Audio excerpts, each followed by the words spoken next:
Hey everybody, it's JulieAnn. This is Saturday. We are baking with friends live here in my kitchen in Brooklyn. Today we're making Bibingka, in this case Bibingka Galapong, which is a Filipino dessert. And it's basically kind of like a close, I would say sort of close to like a coconut cake. So it's a coconut sticky rice cake is the best way to put it, but it's not going to be as sticky as like something like mochi, right? Hi, and I see Merinelle too has joined, so I'm going to go ahead and if I can get my light to cooperate. It's so dark here in Brooklyn, it's like stormy outside, so I don't know if you can tell or not. Hey, we're going to get this to work. I'm like, my connection feels sort of funny, but there we go. Oh, there we go. Okay, cool. So I was saying how we're making Bibingka, and Merinelle and our family is on, as I see, I know. all my cousins start to join. Mary usually does my science. She's our resident scientist. She answers all the comments on the bottom when we can't answer because we're in the middle of baking and maybe there's like questions that happen because we're in the process of it. So she's technically a scientist. She's not a food scientist. She's a real scientist. She likes to make that caveat. She usually answers questions. She's running a little behind. So Merinelle, if you see questions pop up in the comments, or if you see comments you want to talk to, like, we can totally do that. But so today you actually might get responses. Normally I don't see them, so I'm like the worst. Yeah. The worst. Okay. So we preheated our oven. At least you preheated your oven. I'm very late on preheating my oven to 350 degrees. Because Is it 350 or 400? Did you say 400? On the directions I have, it says 400. Was it? My God. Yeah. I thought it was 350 this whole time. All right, then I guess we're going to 400. Are we? Oh no. These are the directions you sent me, so. I was like, did I say 400? I'm sure that I'm going to have to go ahead and take a look at the recipe, and if it's 400, Okay. then let's go with 400. I think I put mine in between. Mine said something like around 375 degrees. But this makes sense to me because I was about to say what cooks the bibingka without making it like a custard is the high heat. So 400 degrees makes a little bit of sense because we're only going to cook it for so long. So let's try that. Everyone's ovens are different though, so when we pop it in the oven, it might not necessarily be that temperature just because of the way that people's ovens are. So if you've got a thermometer in there, that's probably better, so you can double check it. But make sure you preheat your oven because, again, what makes this work is that the oven is in a high heat. That's what causes the rise. There's nothing in here, well, there's baking powder, and I guess there's eggs, so you're going to get a little bit of a rise. But it's basically gluten-free aside from the all-purpose flour that we're putting into it. But traditionally, it's like a juxtaposition. It's like all that. I'm like, it is, it's not. It is, it's not. Traditionally, it's just rice flour. So we have 3/4, double check me and make sure my measurements are right, Merinelle. 3/4 of a cup of sweet rice flour. So it can be any sweet rice flour. I like using this one. This is Machiko. This is actually from California. It's made in California. But this is the one that was always in the pantry when I was growing up at home. That was in my mom's pantry, so I use this one. But you can use whichever one you'd like. So we're going to use 3/4 a cup of sweet rice flour that I've got in my bowl already. And then to that, we are going to make it so non-traditional because traditionally you make your own like sweet rice dough, like you overnight your rice, you grind your rice, you make it like, you know, mortar and pestle style. I don't know how they did it back in the day, but usually it's not rice flour. But to that, we're going to add 1/4 cup of flour.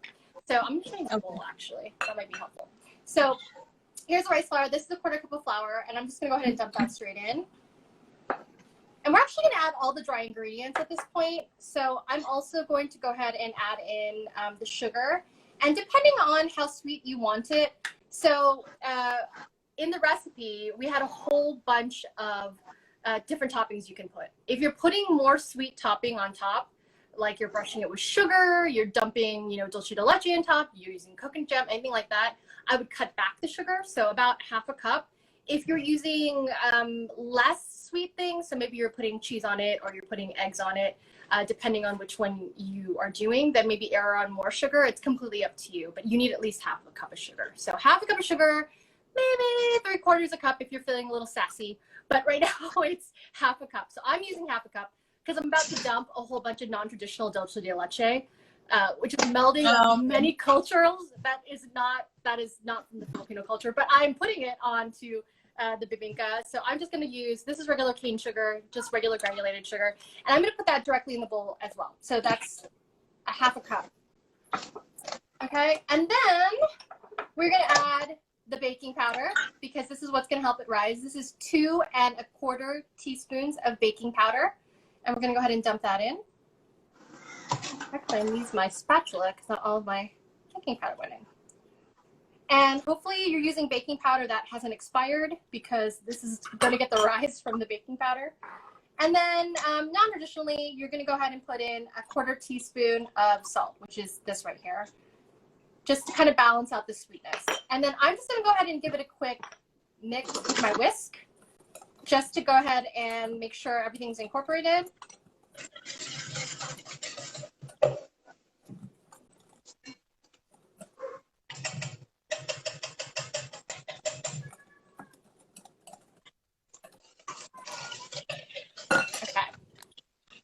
And that is our wet ingredients. So now we're just going to go ahead and deal with, or that's our dry ingredients. We're just going to deal with our wet ingredients. So as a backstory, Merinelle and I have never made this before. So if it starts to look really weird as we get halfway through it, we're going to find out. So I'm going to take my dry ingredients and I'm going to put that aside. And I'm going to go ahead and grab, you can grab another bowl. I like using a liquid measuring cup because it's already large enough to go ahead and mix with. But you can get another bowl, and actually there's more control if you use a bowl. I just like putting it in a liquid measuring cup because I'm lazy and I don't want to wash so many dishes. So liquid measuring cup it is. We are going to go ahead and take 1 1/4 cups of coconut milk, and that's canned coconut milk. Don't use the coconut milk that's in like the refrigerator section of your grocery store that is that's like sitting there by the almond milk. That's not what you want. You actually want canned coconut milk. My mom, if she were here, would tell me I had to use a specific brand of coconut milk. That's from Thailand, but sorry, Mom, that was not what they had at the grocery store. They had the one from the Latin America. This is the coconut milk that I'm using. But you can use whichever brand of coconut. If you have the Whole Foods brand, if you have Trader Joe's, doesn't matter. Just coconut milk, but it has to be the one from the can. Do not use the one that's sitting on in the refrigerator section because it's not the same consistency. So coconut milk from the can. This one, the one from the can's a little fattier, should I be honest. Probably has more preservatives too, but shh, quiet. So look at the ingredients first and make sure it says coconut milk and not all the extra stuff. It's true. That's not real. Yeah, exactly. Because you want the #1 ingredient to basically be coconut milk. So in this example, the #1 ingredient on this can is coconut milk. Right? And then they've got all the other preservatives like water and like potassium, sorbate and things like that. But there's less than 3 ingredients. There's technically only 3 ingredients. You don't want the one that has like all sorts of crazy like carrageen and crap. That's probably not good for you. Sadly, I'm not using the Thai one. That is a brown can that my mom swears by. And is that the one with the coconuts on front? That's the one I'm using. So yours will be a little bit more Filipino traditional because that's the one my mom swears that no other coconut milk will do. And whenever she makes other kinds of bibingka, so we're making the Galapong style. And the reason why it's Galapong is because it's based on like that rice flour that you traditionally use. When she makes cassava, which is more of like a thick kind of cakey texture, she always uses that particular coconut milk. And I can't even pronounce the name of it, of whatever the brown one, but it's a brown can with coconuts on it. And if you want to, I think it's like Arroyo or something like that. Something, but it's definitely a brown can with coconuts on it, and that's not the one I'm using. But we're using 1 1/4 cups of coconut milk, and I'm just going to go ahead and pour that into a bowl. And I'm actually, like I said, I'm just going to pour it into my measuring cup, like so. That should be about 1 1/4, and I'm actually going to use it to. If you're using a liquid measuring cup like this, make sure that it's level on the ground and you go ahead and add the liquid into it and then look at the measurement from the ground, like you would look at it from here, okay? If you lift up your measuring cup and you go ahead and measure that way, what's going to end up happening is your measurements are going to be slightly off because of the fact that you've now added some like height to it. So you want to keep it low to the ground. This is the part where if Mary were here, she would be like debunking all the things I'm telling you because you're like, that's not scientifically correct. oh, well, she's not here, so I can say whatever I want. Merinelle can correct me if she wants. 1.25 cups coconut milk. And then we are going to go ahead and grab, you can put a teaspoon of vanilla. That's not traditional, but it's like kind of like an additive because this is going to give you a little bit more flavor. I'm going to actually add, I had coconut extract in the back of my pantry that I've never really used, and I'm going to use it today because I figured more coconut flavor is a good thing. So I'm going to use a teaspoon, but you can use a teaspoon of vanilla or you can use a teaspoon of coconut extract. If you're hardcore and you have a whole bunch of like Filipino supplies in your pantry, you can use buko pandan, you can use whatever extracts you've got hanging out. But I'm using this organic coconut extract from Flavor Organics. That's just a random one. So I'm going to put a teaspoon of that. And this is like an optional thing. You don't have to put an extract. Traditionally, it doesn't contain it. It just gives you a little bit extra flavor, and that never hurts anybody. So, okay. So, in the other bowl, or in my case, the measuring cup, you've got the milk, and you have got the vanilla. And now we're going to put the eggs. There's 3 eggs in this. We're going to go ahead and add them one at a time. I like cracking my eggs in a separate container before I put it into the bowl because of the case that you might come across eggshells. That's just the way that I work. If you have like more power to you, if you can crack an egg with one hand, which I can. Can you, Merinelle? You went to culinary school. No. I went through like a whole dozen eggs to get one good egg. So. I cannot do the one crack method with my hand and like look all cool doing it. It's like, forget it. It takes me a second. But I crack onto my countertop once and then I crack my egg. But we're going to add an egg and we're going to mix it in one at a time. So I'm going to just show you my counter. This is about to get messy. Again, I didn't wear an apron. I should wear an apron and I don't, and I'm terrible. But I'm going to go ahead and crack my egg. If you already have your eggs together and like you've already figured that part out of your life, good for you. But this is one. I'm going to go ahead and dump one egg in, and I'm going to just take my whisk, and I'm going to go ahead and mix it into my mixture. Okay? We're going to do that one at a time, and we're going to do this so it doesn't overwhelm the milk, so to speak. You're just going to incorporate that in. And so you're going to do that with every single egg. So here's my second egg. I'm going to double check that there's no shells. Oops. See? And there it goes. There's a shell. And this is a good example, though, because this is what I usually do is I take the egg shell and I take it into the mix of egg and I pull the shell out and then it magically comes out. And then now I'm gonna do second egg. You're so good about it because I just dumped all the liquids into one bowl and I'm like, all right, they're like mixed up together. The only reason why I'm not, I would have, if I'd separated out my eggs earlier, I probably would have just done it all at once. But I also like doing this too because then I can control the mix of the eggs. We want it to be pretty incorporated in. It's almost going to make a custard. And I was telling Merinelle, I actually experimented with my own Galapong, which is basically, I'm probably pronouncing that wrong too. My Tagalog is so very bad. And so with the Galapong, and I went ahead and I put my rice mixture overnight. I soaked it in water. I took it, I grinded it in my food processor, and I tried making it traditionally. And it was difficult because I found that it created like a custard when I made it. And I think that's just the way that I incorporated the ingredients. So hopefully this works with our flours. Otherwise, sorry guys, we're gonna try again at another time with a different recipe. So now I've got my wet ingredients, I've got my dry ingredients. The only thing we have not added yet that's on the ingredient list is the butter, okay?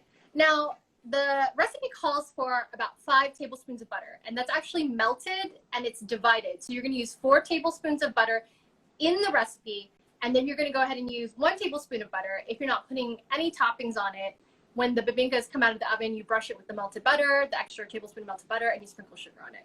And that'll be delicious on its own. If you don't wanna be so very, as my mom says in Tagalog, maarte. If you don't wanna be maarte, which basically is being a little bit like, pretentious, a little bit extra. So well, mine is going to be super buttery because I read it as 5 tablespoons in the actual mix and then an extra tablespoon on the side for the topping. You could do that too. And actually, and this is where it kind of goes, right? Depending on how you feel about it, just like the sugar, You can, if you want to, you can add an extra tablespoon of butter. I mean, to be fair, it'll only make it better. Nothing, is in this mix is going to be bad if you add an extra tablespoon of butter. It's just up to you. So the extra tablespoon of butter would be perfectly okay. But if you want to curb back your butter for some reason, 4 tablespoons and then 1 tablespoon for later. Or 5 tablespoons like Merinelle's about to do, which is perfectly fine. So yeah, hopefully it turns out good. Baking is a science, so I don't mess with the numbers. I'm like, no. Well, this is an adaptation, and I think we briefly talked about it. It's an adaptation from a bakery cookbook in LA called Republique. And the pastry chef is Filipino at that bakery. And in her cookbook, she actually makes Bibingka. She kind of tweaks it a little bit because she Americanizes it just a little bit. And that's kind of what we're doing here. And Mary just joined. She's going to basically debunk everything I'm about to tell you. But basically, the kinds of things that we're doing, that we're adding, like, these are kinds of things that are like extras that aren't necessarily in what would be considered a traditional recipe. Merinelle, did you have banana leaves? We haven't even talked about the banana leaves. Do you actually have them? I do. Oh. And I heated them and everything, and they're all Wow. pliable. So before we add, the reason why I asked Merinelle that was before we add the flour, the dry ingredients, and the wet ingredients, is that you should probably prepare, if you haven't already, the container that you're going to put the mixture in. So if you have banana leaves, you can use that in your pan. This recipe calls for 2 6-inch pans. This is a normal 6-inch pan. I do not have banana leaves. They were completely out at the stores around me. So I just used parchment paper, which is completely fine. And I sprayed this 6-inch pan with a whole bunch of cooking spray, or you can grease it with butter. Same thing. This is also where your extra butter can come in handy, Merinelle, because it probably won't stick. So, because there's going to be more butter in your pan. You can do Maybe that. I need to grease the banana leaves, but isn't that like the thing that's gonna pop it out anyways? Yeah, I mean, I think it depends on how paranoid you are about your pan, basically, because traditionally, I would say that the banana leaves will cause it, because you're going to peel the banana leaves off when you cook it anyway. So that should be fine. You can use the extra grease in a just in case scenario. I mean, if you want to just make sure. You can also use a muffin pan if you don't have a 6-inch pan. I'm going to use this 6-inch pan, but I also have these like random little mini containers that, again, I find crap in the back of my cabinet, like all over the place, and so I just go ahead and I just pick that up. So I'm going to use those, and that's what I'm going to use for this mixture. But if you're using the banana leaves, how long did you heat the banana leaves for? I believe that's Candace. Yes. You know what? So okay, I'm using little cupcake containers, and then I put the banana leaves inside after they were heated. I just cut them to the size that I needed, and I heated them on an open flame on the stove just until they started to wilt and get soft. And then form them to the cupcake container. Oh. Or if you want pan. Yeah, that way it's easier, because usually they're pretty stiff. Yeah, when you take them out, they're going to really impart a really wonderful flavor too into the cake, and it's going to smell really good. So if you've got them, and you usually can find them in most major grocery stores now actually will carry banana leaves in the freezer section, which is interesting to know, because I remember when I was growing up, you had to go to the very non-politically correct Oriental store. I'll put that in quotation marks. I grabbed mine at Northgate Market, and it was fresh. Oh. So fresh banana leaves. That's even better. I was upset. Like, I've not seen fresh ones here, just the frozen one. But you can also find, like I said, like the coconut milk and like even the sweet rice flour you can find sometimes in the regular grocery store section. Usually in the international section. Now that they start not selling, Ralph's though. Don't go to Ralph's because it wasn't there. They also, like in any grocery store that now carries like the Pocky and the Yan Yan, that's where you'll find it. So I have got my flour. I have got my wet ingredients. We're about to incorporate this in. The only thing we have left is the butter that we just mentioned that, I completely went off on a tangent about. So I'm going to go ahead and slowly incorporate my wet ingredients into my dry ingredients, and we're just going to mix that together. I'm just using a regular whisk. You can, if you don't have a whisk, use a spoon, use a spatula, use a, anything that can mix things together. That's what you want. We don't have to use equipment here. You don't have to use a hand mixer. You don't have to use a stand mixer. If you have those things, more power to you, go ahead. But at this point, you don't have it. So I'm going to go ahead and show you my bowl again. I'm just going to go ahead and pour this in slowly, and I'm just going to start whisking it.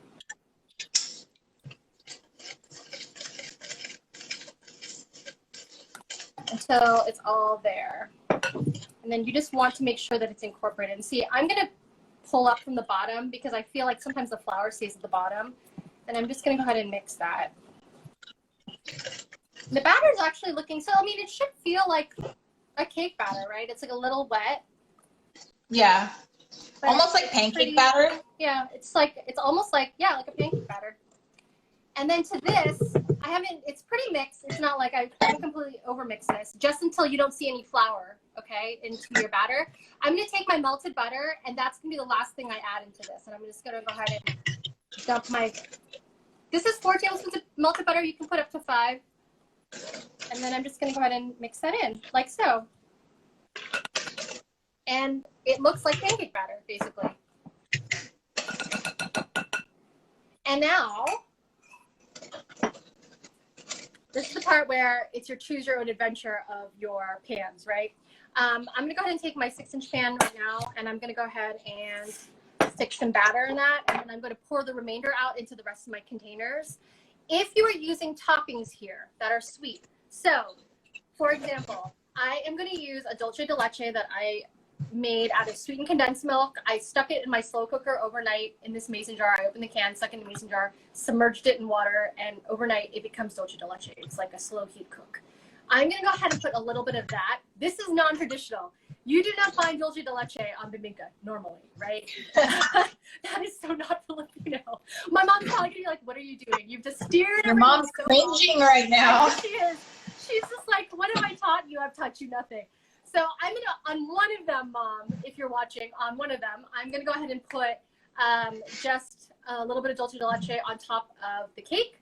And then I'm going to sprinkle it with grated coconut. I'm using an unsweetened coconut because you can use the sweetened coconut that you find in the baking aisle. I just think I want it to be less sweet because of the fact I'm about to dump a whole bunch of dulce de leche on top. So I'm using this one. This is just shredded, unsweetened shredded coconut that I'm just going to go ahead and dump on top.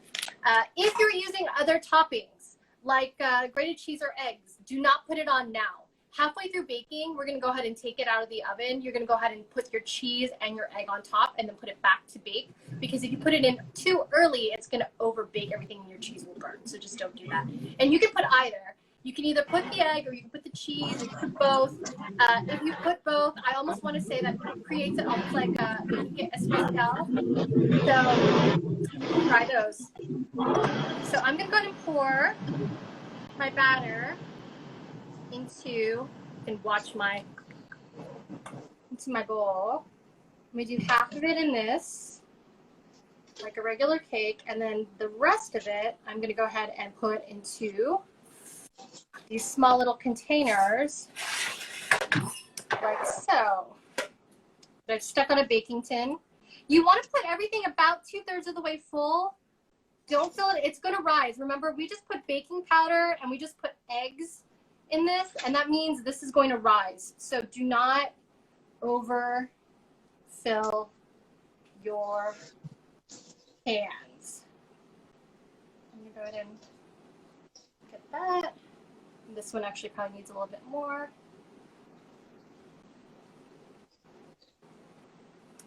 This is where I realize that I don't have a lot of strength in my arms. So I'm like lifting my bowl and I'm like, ow, my arms hurt for like just a little bit.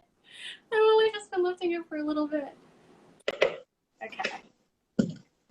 Yeah, I'm going the more traditional route, and I have my salted eggs already sliced. I got my shredded cheese, but it is Mexican shredded cheese, so. So you two are going Mexican with your. Slightly. I already had it in the fridge, so I'm like, it has cheddar in there. I just realized that my dulce de leche is probably not, it's probably stiff. Yeah. All right. I'm going to I've decided I'm just going to dollop some of this onto, actually, I'll dollop it onto these ones, the smaller ones. I'll keep this one traditional, and I'm going to go ahead and dollop some dulce de leche, and hopefully it spreads. I'm going to stick that in the middle. If it was a little bit melted, what I would have done is I maybe melted this in the microwave a little bit and then slathered it on. But because my batter's wet, I'm just going to spoon it on top. And it's up to you how much you want to put in. You can put in a little, you can put in a lot. I'm gonna just put some in the middle. And then I'm gonna keep this one traditional, and I'll show you how that one's gonna look after I take it out. Well, as traditional as we can without, noticing that we put flour and vanilla and things that are not necessarily Filipino. So my fingers are full of dulce de leche. I'm also now gonna open my shredded coconut, and I'm gonna go ahead and sprinkle that on top. So I'm gonna take my shredded coconut right here, and I'm just gonna go ahead and sprinkle the tops of the cakes. You can use about, if you're measuring it out, it's probably about half a cup, but I'm just gonna go ahead and sprinkle it around on the outside.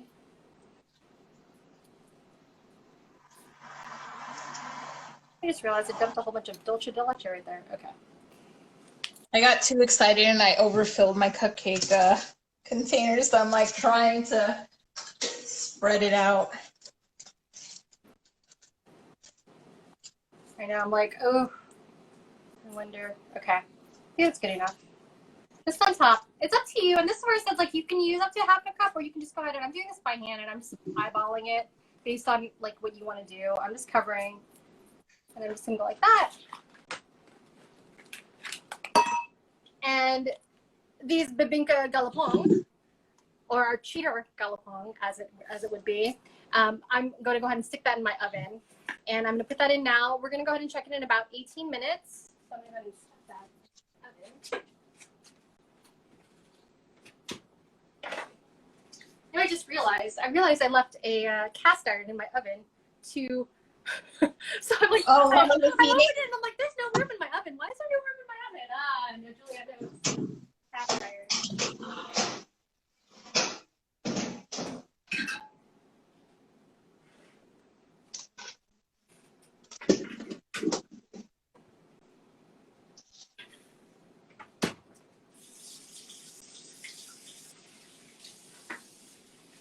I think this is the cleanest I've ever been in the kitchen.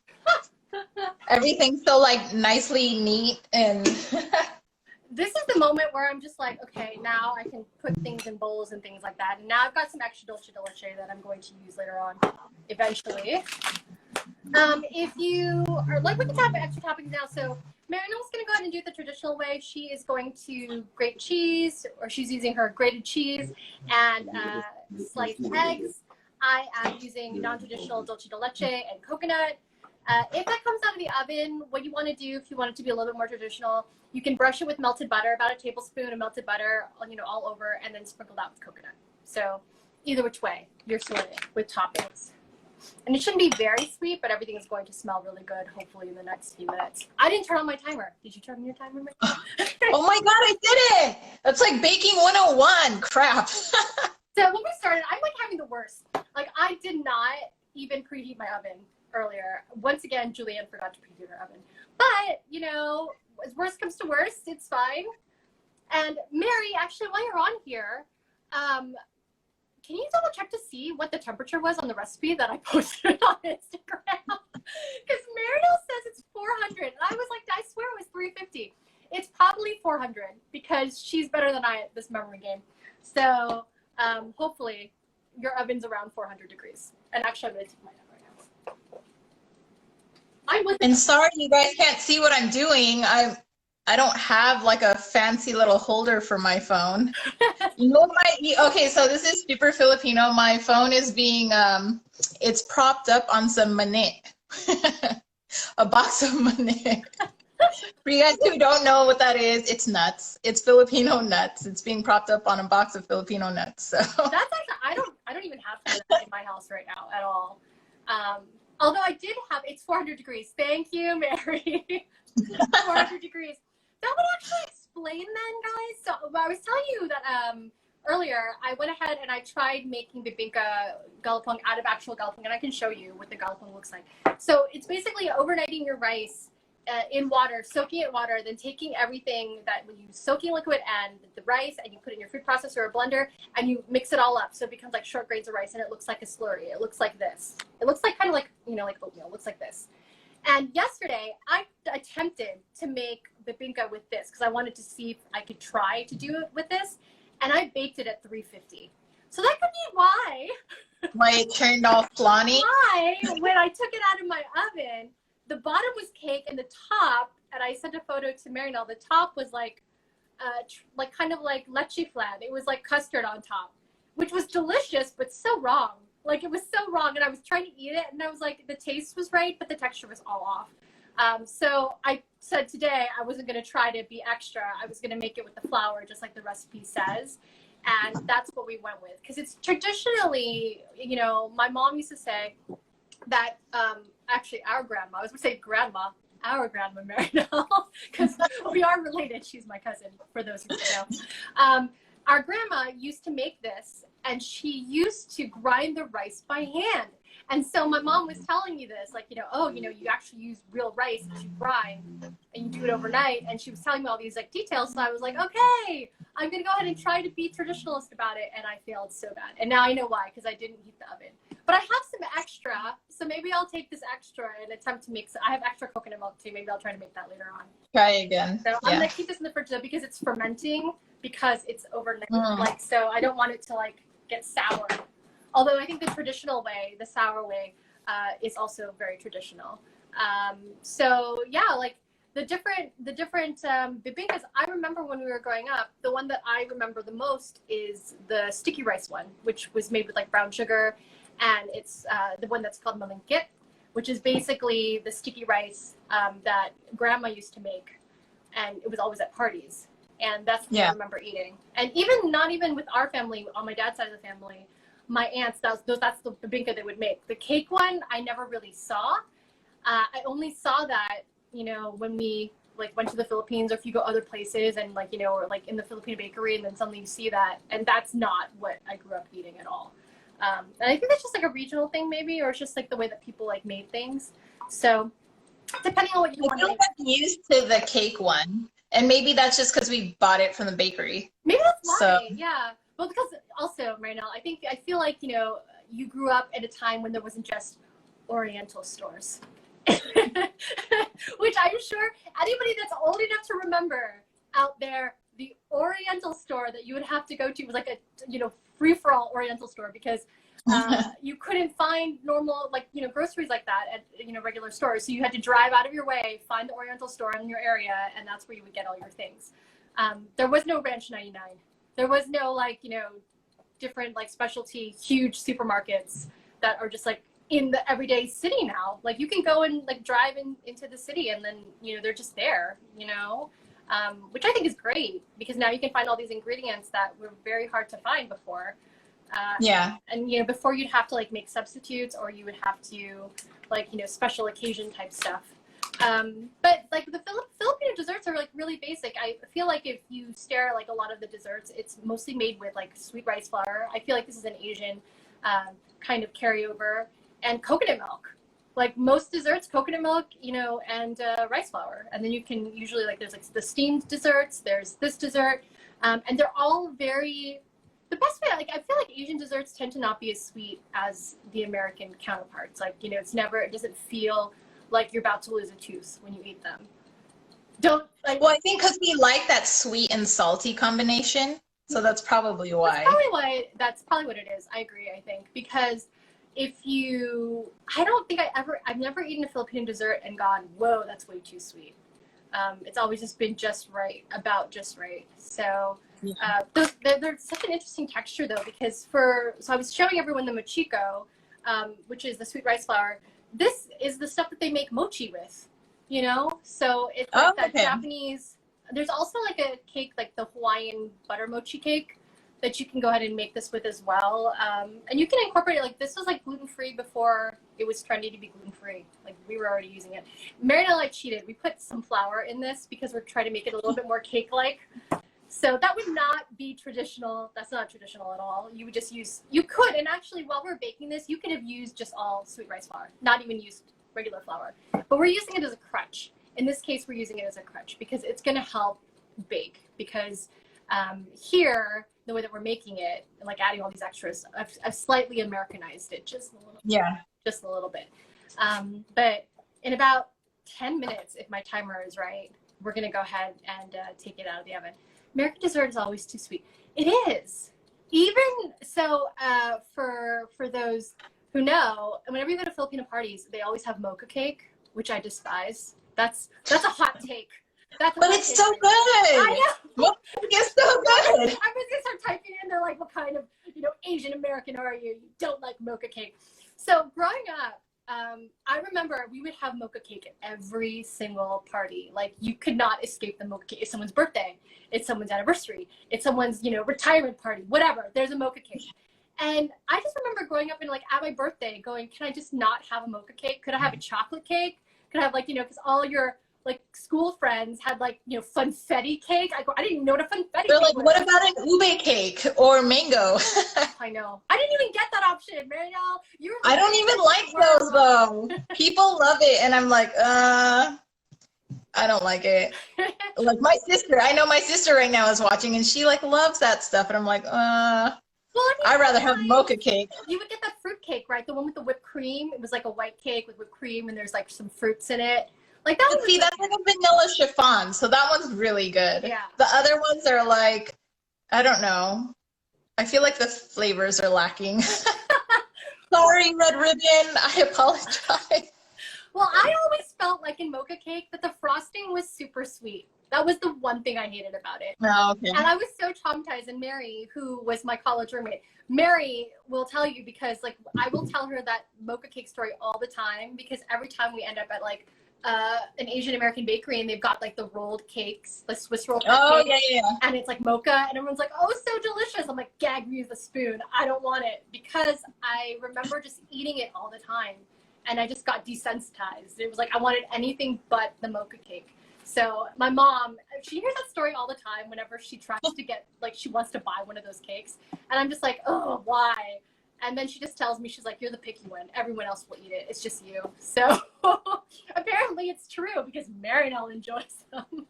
So I mean, I don't mind them. It's the other like Filipino flavors that I don't like. I don't mind like the ube cake actually. And Mary and I, It's like nothing to me. I don't know. I think like punch up the ube flavor or something. Like it doesn't taste like anything. That's my timer to put my toppings. Mine still has another 10 minutes. Did you set it? All right, I'll check it because your timer went off. I will check it just to make sure. Well, my timer went off to put the toppings on. Mine still needs more time. So when you check your cakes, you should be able, it should be golden brown on the outside. At the top, it will spring back when you touch it. It's going to be like a little spongy. And if you take a toothpick and you stick it into your cake, it should come out clean, just like any other cake. So again, the only thing, so it's called, like it's super exotically called Bibingka, but basically it's a coconut cake. That's basically what it is. It's like a coconut sweet rice cake. So you're going to do the same kind of thing where you check it with a toothpick and make sure everything is cooked. I put mine in for a few more minutes because there's no way that liquidy batter is going to hold a salted egg. Mine says 10 more minutes. I don't know what kind of timer you've got going on, but mine says 10. I mean, I put it for 10 minutes and it rang, so. Oh, that's why you're I don't usually use my oven timer, so. Oh, I was about to say it's 18 to 22 minutes. And if you're using muffin casing, it's probably going to be more than that, maybe 20 to 25. Well, 20 to 25 minutes for muffins. Yeah. So, but halfway through, then you take it out to put the toppings. Oh, that's right. And there was no way that was halfway through. That's right. I forgot that you're doing it the more traditional way. I looked in there and I just realized, like, because I didn't spread out my dulce de leche, I just dropped it in the center. Everything is cooking around the dulce de leche. And, like, the dulce de leche is just like in the middle, like a donut. So, oh my gosh, we're gonna see. I'm telling you, I'm gonna take a photo of this. I'm gonna show my mother, and she's gonna be like, "Whatever you just did." She's like, "I have none of it, none of it." But yeah, so. But I was about to say, I was like, different, like, Asian flavors. Mary is actually coming back on Baking with Friends. We made British scones the last time she was on, but this time around, we're embracing our Asian heritage again, and we're actually going to make a cake her mom makes. And Mary, would you say that it's a little, is it like Indonesian-y on that side? Because it's actually pandan cake, which is like the young coconut cake. Oh my God, I hate pandan. I'm like, what's the problem, like, girl? Ube, pandan. I'm like, no. I love that flavor, and it's like, it's kind of like that If you had ice cream. Hold on.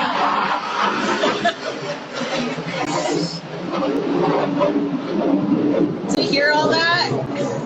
Is that you?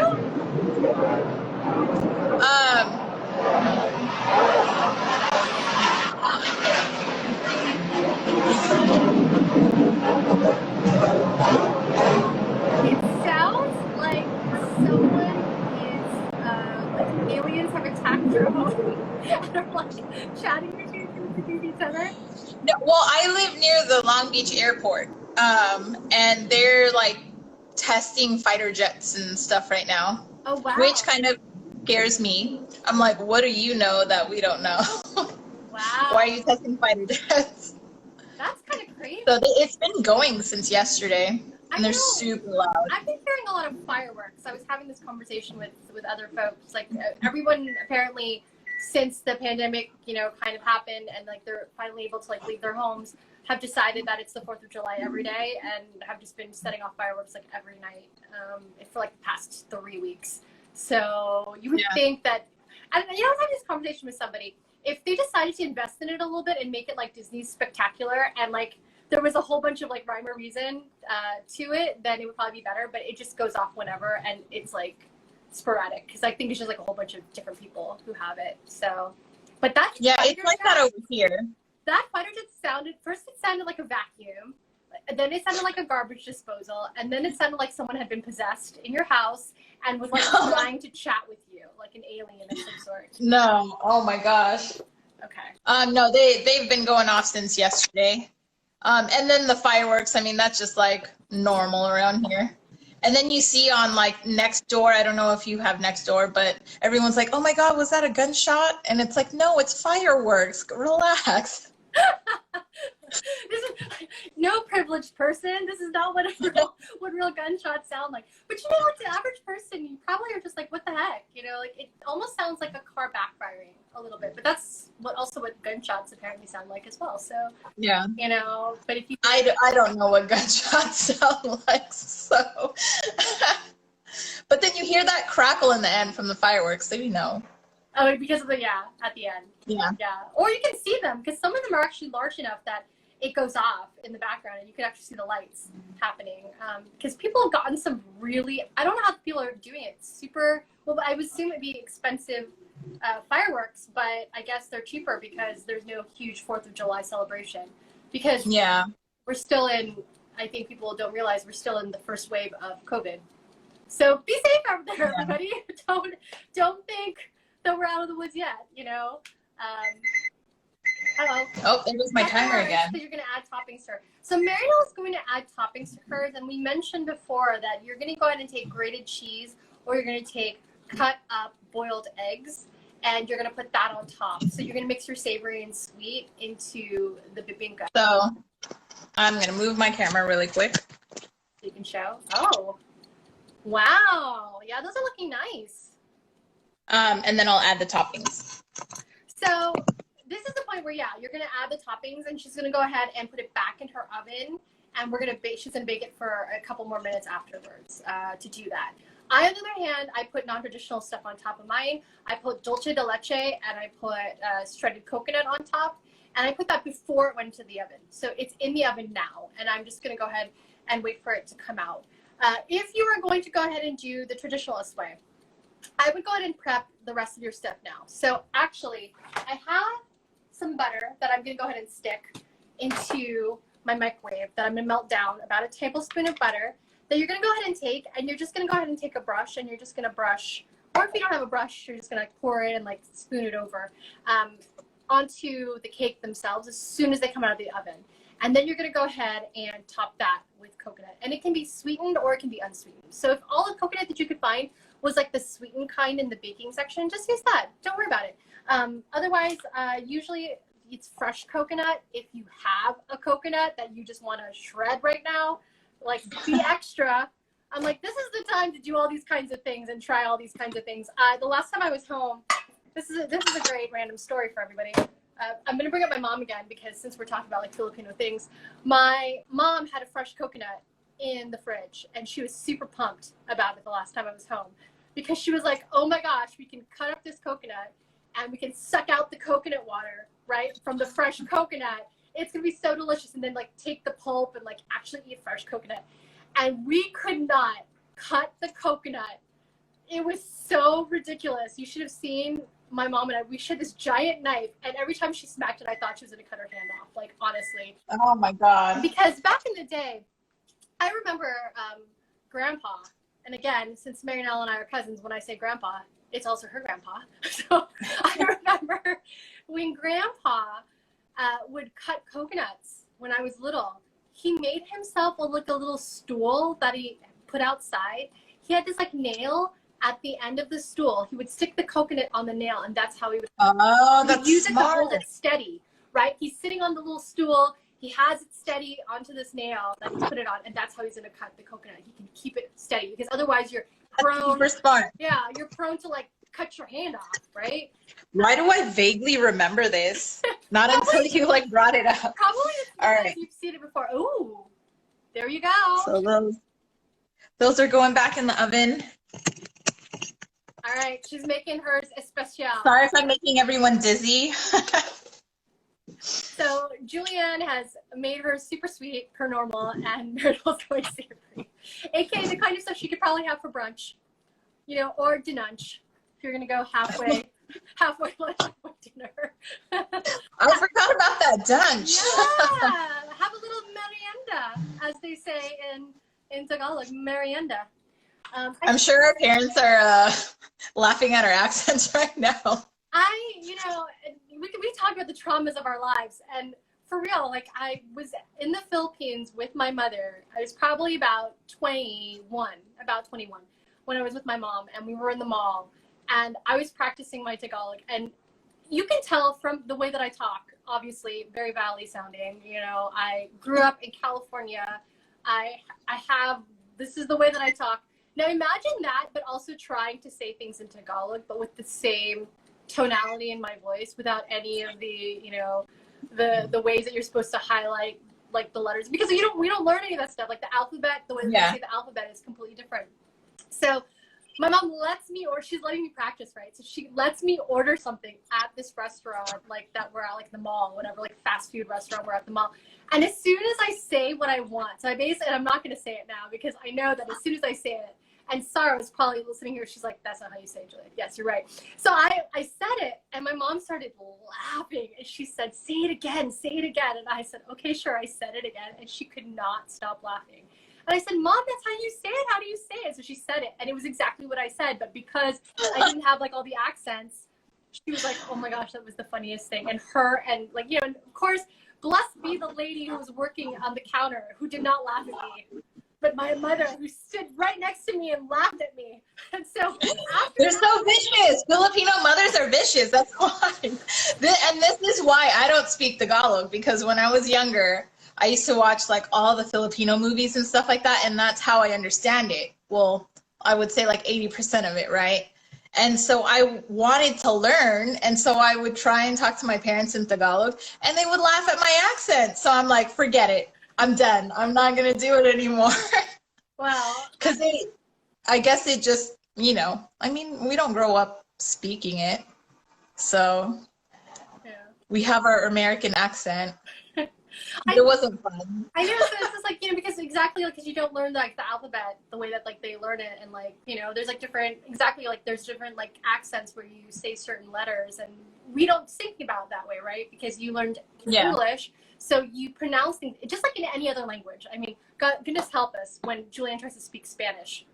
Just as bad, because like I don't accent the right way because my brain reads it in English, right? Like you're reading it and I don't, like you forget that there's like different, you roll your R's, you do all these different things, and I'm like, yeah, I forget, and I read it and then it just sounds like I'm English speaking Spanish or like English speaking Tagalog.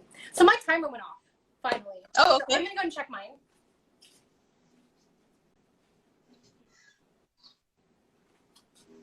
I think mine are done actually. Yeah, that looks done. Here, I'm gonna go and grab a toothpick real quick. I see the little dip from the dulce de leche. I know! The non-traditional non-traditional dip. So I'm gonna go and grab I'll also grab that's the. Oh, those look good. Yeah, that's done. That's totally done. Did you put cheese on yours too, or no? That's just shredded coconut. Oh, okay. So I'm gonna take the other one out as well. Because I have a feeling that it's done. I have a feeling this is very done. So this is just the regular one that I put in the pan. And I'm gonna go ahead and check that. Yeah, that's totally done. I don't want to overdo it. Yeah. So what I'm going to do is these ones I'm going to leave alone because I've already put the toppings on, right? So I'm just going to stick it on the pot holder. And then I've got this, which is the plain one. And I went ahead and, of course, I put the hot Bibingka. I have my melted butter right here. And I'm going to go ahead and take my pastry brush like so. And I'm just going to douse it like this. And you can put on top of this, you can put sugar and you can put coconut. And I'm just using all of my butter. And again, if you don't have a pastry brush, you can totally just dump the butter in and like use your spoon to spread it. So there's the butter. And then I'm going to take some sugar that I completely forgot about.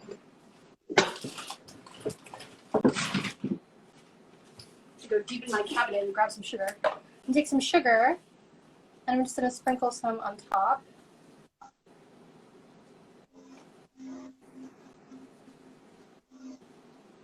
Like that. And I'm not going to even put... I want it, so you can leave it like that, just sugar and butter in this cake. But I'm also going to, because I'm going to be a little bit extra about it, I'm just going to take some more coconut that I had from before, and I'm just going to sprinkle that on top. And I'm just going to let that cool.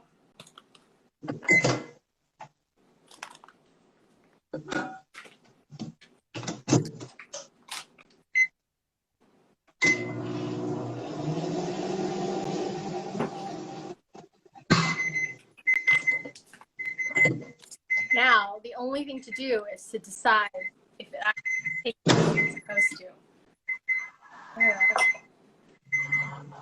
Oh, I'm dropping things. I'm making such a mess in my kitchen. And Mary knows that I should be wearing a towel or a tea towel or an apron, but I did neither. So made such a mess. Merinelle, do you find that you always have to have like a towel, like because they taught you in culinary school to kind of like be prepared like that? When you make food, do you actually have like a towel over your shoulder? I mean, usually when I'm home, I don't because my towel is like handy, like right there. But I mean, when I'm in the kitchen, I usually have it around my apron, like tucked in the little strings. That's smart. And then I make myself a little stack at my station. I like how your stations, your mise en place stations. Ta-da! Oh yeah. Ta-da! You have to use everything. This looks right as far as like the whatchamacallit, traditional type looks like. This is the one that probably my mom is like, that's the one she would eat. Because she's like, don't you put that dulce de leche on top?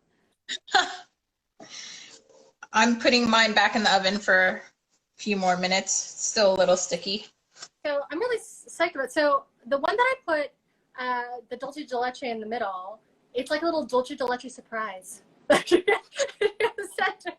Because I didn't spread it out. I just dolloped it on. So if you're gonna do this, you should probably spread it out a little bit, melt your dulce de leche a little bit. Do like a little drizzle. Yeah, but I did not, because mine, I had just made it and I should have left it out and I should have melted it down a little bit and get it to room temp. But mine was in the refrigerator, and because it was in the refrigerator, it was a little stiff. And so that is what we get because JulieAnn did not mise en place correctly. So you just get a little dulce de leche surprise on the top. So if you wanted to be even more like, non-traditional and extra about this, you could put coconut jam on top. And that's what I was thinking. I'm like, that looks like coconut jam. You just put some, coconut. And you can buy coconut jam in the store. And like I said, you can usually find it now, like in any of the Asian supermarkets or specialty stores.